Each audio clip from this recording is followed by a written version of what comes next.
Now, one thing about Paul and Yahshua is that so many miracles would not happen until there is a preaching, a long time sermon by Yahshua, a long time teaching by Paul himself. Now, Paul would have said, but there is another level that the Almighty needed to showcase. Even Yahshua said so many times, and he stretched himself over that very person 7 times or more before that he made it. May the Almighty bless us and bless our understanding in Yahushua's name. May the Almighty bless us in Yahushua's name. Amen. Question number 7. Does this remind us of something Elijah did for the widow's son? 1 Kings 17:17-24. The Spirit of the Almighty is one everywhere. 1 Kings 17:17.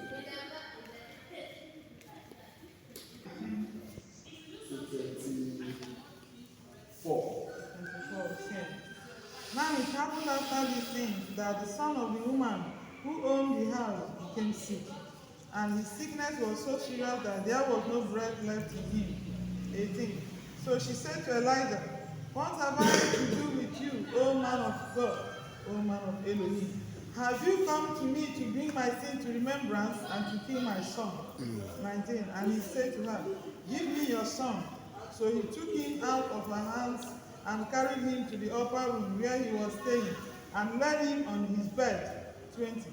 Then he cried out to the Elohim, saying, "O Elohim, my Yahweh, have you also brought tragedy on the widow with whom I lodged by killing her son?" 21. And he stretched himself out on the child 3 times, and cried out to the Elohim and said, "O Yahweh, O Elohim, my Yahweh, I pray, let this child's soul come back to him." 22. Then the Elohim heard the voice of Elijah, and the soul of the child came back to him, and he revived. 23. And Elijah took the child and brought him down from the upper room into the house, and gave him to his mother. And Elijah said, "See, your son lives." Then the woman said to Elijah, "Now by this I know that you are a man of Yahweh, and that the word of the Elohim is in your mouth is the truth." Peace in Yahshua's name. Amen. So here is where the Bible is telling us about the widow's son, the widow that housed Elijah during the time of Elijah's travels. So he was invited in the house of the woman, and was given an apartment there to lodge. And at a point, the Bible made us know that the widow's son, whom he goes through Elijah's prayer, the son fell sick and died. Then the woman now approached Elijah, and he was saddened and was telling Elijah, "What is this? What have I to do with you? Have you come to bring my sin in remembrance?" Which means the woman is not even start saying, why me? But he acknowledged the fact that what happened might be as a result of her sins.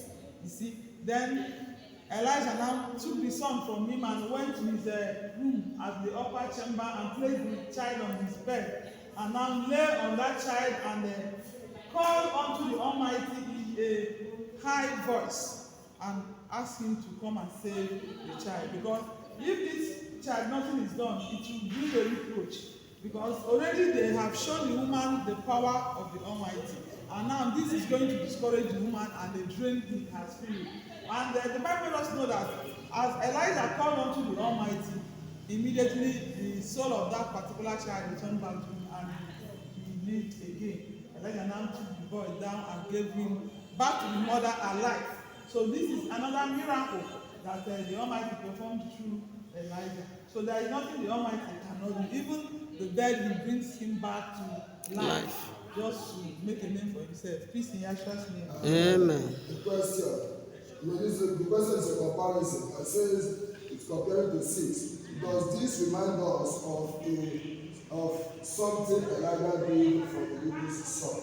Yes, it's a reminder, because now we are meant to know that Elijah did the same thing, which Paul did later. Because during the time of Elijah, Paul was not there. But long after Elijah had come and gone, at the time of Elijah, Paul's ministry, the similar thing happened, whereby somebody fell from the window during Paul's ministration, and Paul did not panic. Instead, he went and lay upon the same person, the same way Elijah did in those days. And the spirit of that same, the soul of that same person came back to him, and afterwards, the once dead man was then brought back alive before the disciples. So it's happened, and it's still happening. It's only if you can believe. Please, may I start? Amen. Any contribution? Does anyone have anything to add to that? Please, let us learn. Amen. You know, since 3 Sabbaths or 2 Sabbaths ago, we are going through these miracles in different means and ways. But at the end of the day, you can see it's a miracle. This is just and what I want to add here is that all these things that have been happening, we are saying from Elijah to Paul to Peter, all these people, this thing is just what Almighty is capable of doing. And He is doing it this very day with us. This is just because when we are talking of these olden days, we maintain that the miracle has ended there. But the truth is that Almighty is still doing the miracle in this very days. This is our generator. This is name. For instance, like something like 3 years ago or 2 years ago, there was a time that my wife has a very big issue of miscarriage. Of course, it was away. It was before the tabernacle 2020.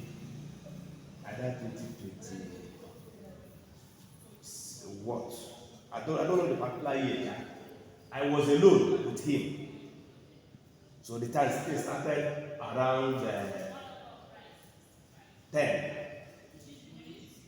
Very late. So we was waiting. The thing was severe. So at the time he said that I should bring milk for him. So I mixed milk and